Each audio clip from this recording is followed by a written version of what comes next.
বোরখা খোলা লাগবে, তারপরে বলে জামাও খুলতে হবে। পরে আমার পেটে হাত দেয়, ওনার আস্তে আস্তে হাত বুকে দেয়। তোর গোপন ঘর আছে, ঘরের ভিতর লিয়ে যায়। বাচ্চা নিতে হলে এরকম করতে হবে।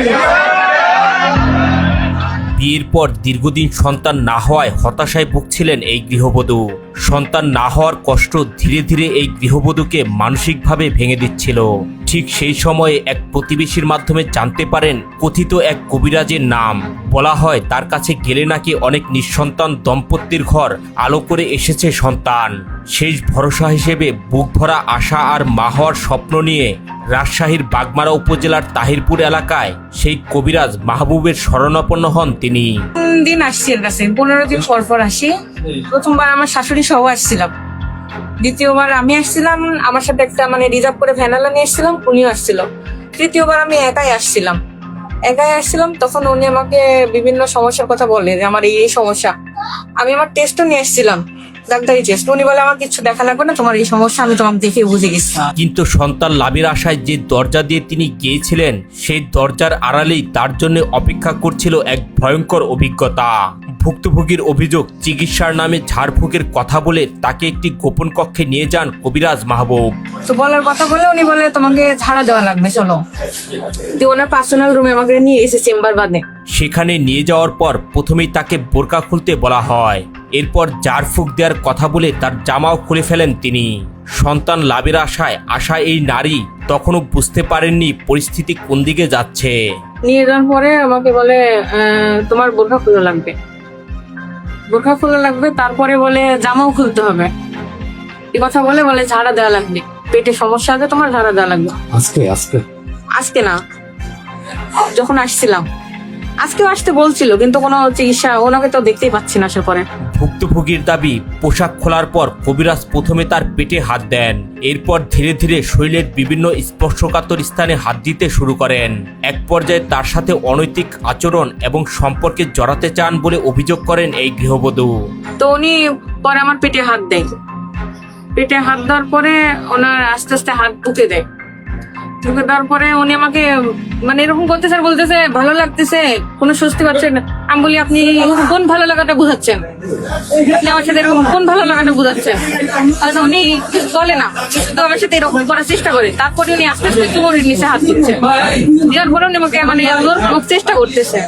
কিন্তু আমি ওনার হাত ধরছি শক্ত করে, করতে দিই নাই কিছু, তবু উনি চেষ্টা করতেছে। তিনি জানান, ঘটনার সময় প্রতিবাদ করলে বা প্রশ্ন করলে কবিরাজ মাহবুব তাকে বলেন সন্তান নিতে হলে এসব করতে হবে।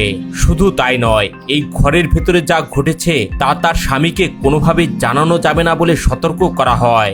পরে আমাকে বলতেছে, আমি বলতেছি আপনি নাকি ঝাড়া দিবেন, তাহলে এরকম সিচুয়েশন কেন? উনি বলতেছে বাচ্চা নিতে হলে এরকম করতে হবে। বললেন ঠিক আছে। তারপরে বলতেছে এগুলা কোনো মতে হাজবেন্ডকে বলা না যায়। বললাম কেন? বললে সমস্যা তোমারই। আচ্ছা ঠিক আছে।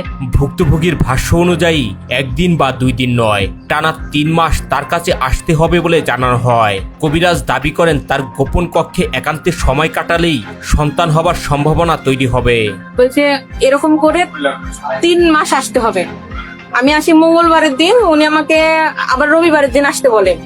রবিবারের দিন আসবে, তোমার কাছে পার্সোনাল একটা ট্রিটমেন্ট আছে, ওটা করতে হবে। আচ্ছা ঠিক আছে, আমার হাজবেন্ড সহ আসবো। গৃহবধূ আরো জানান, পরবর্তীতে স্বামীকে সঙ্গে নিয়ে আসার কথা বললে কবিরাজ তাতে আপত্তি জানান। তিনি স্পষ্ট করে বলেন স্বামীকে সঙ্গে আনলে কোনো চিকিৎসা করা হবে না। উনি বলেন না, হাজবেন্ড সহ আসা যাবে না কোনো মতে, হাজবেন্ড সহ আসলে আমি ট্রিটমেন্ট করতে পারবো না, এই কথা বলে।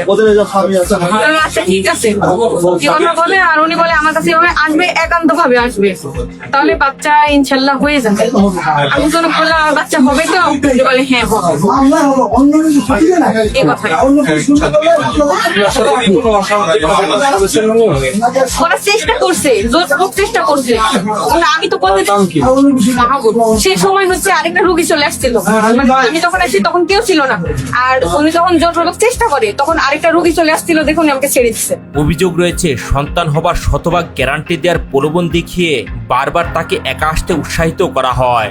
আর সেই সুযোগে দিনের পর দিন চলে প্রতারণা ও অনৈতিক কর্মকাণ্ড। আপনি কতদিন থেকে আসছেন?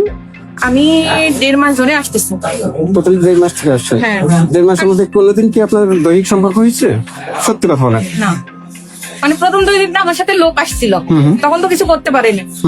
তৃতীয়বার যখন আমি একা আসছিলাম তখন চেষ্টা করছি। ব্যাড টাচ করেছে আপনি? হ্যাঁ। ব্যাড টাচ করছে।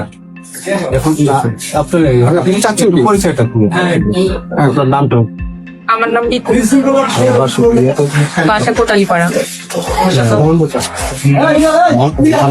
থানা।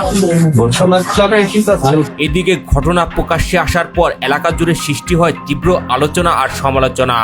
অনেকেই প্রশ্ন তুলেছেন, চিকিৎসা ও ধর্মীয় বিশ্বাসকে ব্যবহার করে কতদিন ধরে এভাবে সাধারণ মানুষকে প্রতারণার ফাঁদে ফেলা হচ্ছে। সুন্দরভাবে ব্যবসা করছে, র্যাবে সাহেব বেড়ালো, তারপরে পুলিশ ধরে লেগে গেল, আবার সুন্দরভাবে এসে ব্যবসা বাণিজ্য করে খাচ্ছে ভাই। একটা কোনো লোক নাই, দর্শকের নাম মাহবুব, ডাক্তার মাহবুব, ভুলের ডাক্তার। কতদিন আগে?